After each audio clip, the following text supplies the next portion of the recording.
Hey guys, I hope everyone's doing great. Recently, Moody's cut their outlook for the US, so that in turn can affect our treasuries. So I just want you guys to be aware of that, and then also that in turn will probably affect just the general market performance. So I think for the rest of November, maybe the rest of the year, we could be in for a bumpy ride. But in the meantime, let's turn things over to like a more positive note. I just wanted to show you how much I got paid so far with the new Triple QY ETF, and also just to compare it against like the old-fashioned way of dividend investing with CVS. Just to show you kind of like the power of what I guess like these newer zero-day zero-day DTE um, ETFs could do. So the problem is like, you know, what if like poor old Panda over here needs more cash money? Can Triple Q possibly save the day? And what about CVS? And just want to show you like the performance between the two. So far I've been able to accumulate Triple QY 400 shares at a price that I thought would be decent. So I'm trying to buy after like some dips, and that usually is going to come after after they do a payout. And I'm soon to have accumulate like 100 more shares. So by the time like the next time I make another of these type of videos, I'll have like hopefully 500 more. Well, I mean up to 500 or more shares of Triple QY. So far, I've only have 100 shares of CVS, and unfortunately, right now that's probably more than enough. So how much did Triple QY pay me for the month of November? So I have so far 400 big ones. All right, giggity giggity. So hopefully that was a good enough impression of Glenn Quagmire from Family Guy. So I know $400 to some people is like that's no big deal, but I think it's important to kind of compare like apples to apples in terms of like comparing like the old ways of doing things to like the new ways. So like, as I mentioned before, like I had 100 shares of CVS, and as you can see, my cost basis was terrible. Like, because I thought after this drop over here, I thought, oh, well, maybe this might be like a good um like a support level, and then like the support, obviously like kept breaking down. So this was a horrible investment on my part. But at the time, it looked like a good idea because I thought, oh, it's CVS. Like, how could I possibly lose? And unfortunately, I found out the hard way that even so-called high quality companies, the price performance obviously um, hasn't agreed with my opinion. So unfortunately, I'm sitting on some losses, paper losses on CVS. I'm gonna see if I can hold this as long as I can, just to at least get some dividends back to kind of smooth out like the capital depreciation over here. So as you can see from like my Tasty Trade, kind of like their uh, like a screenshot from the brokerage that CVS only paid me $60.50, and that's really, I mean, it's pretty sad, and I'll show you in a minute why. And just to note, this is pretty interesting. The triple QY. I was expecting to see Defiance over here.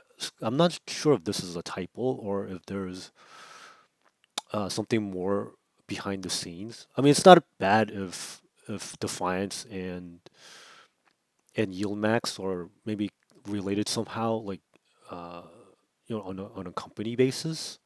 But it is interesting to note because like I believe Title uh, is also like when I look through like prospectuses, I see that associated with Yield Max as well, and I know they share like some portfolio managers. So this is kind of interesting to note. So this is something that I'm gonna keep an eye on because I don't like to have too much money concentrated in any one place. So just to show you a comparison, I paid originally 9,500 $60 in total for 100 shares of CVS. And this it's really disappointing because this $60.50 is that's on a quarterly basis. So if you want to kind of uh, show this on like a monthly basis, just for comparison, it's not 2% a month. This is 0.21 percent a month. And like what is this, a dividend for ants? And even though like I only have like a 400 shares of triple QY, my cost basis is around $18.30, and I'm hoping to kind of lower this over time. So 400 shares, that's only 7,320, which is less than what I paid for CVS. And this is ridiculous because I'm getting paid $400, and this is monthly. Of course, like over time, this might go down. And I expect this to kind of like move all over the place, especially as volatility changes. But this is 5.4% a month. Like CVS would be lucky to get 5% a year. So this is it's definitely a no contest. I know like there's risk in terms of nav erosion for triple QY, but look, I mean we're getting paid for this. So if you can't take risk, you're not gonna get those type of return. So I mean I don't know how to better illustrate this. This is just like what I've been doing with my life like all these years like with CVS and those type of old fashioned dividend stocks. But actually, let me not get too aggressive because like triple QY, JEPI, the JEPY and IWMY, they're still relatively new, so let's give them some time. But I mean, so far, like to me, they're off to a great start. Um, and it just shows you the power of like the more frequent compounding.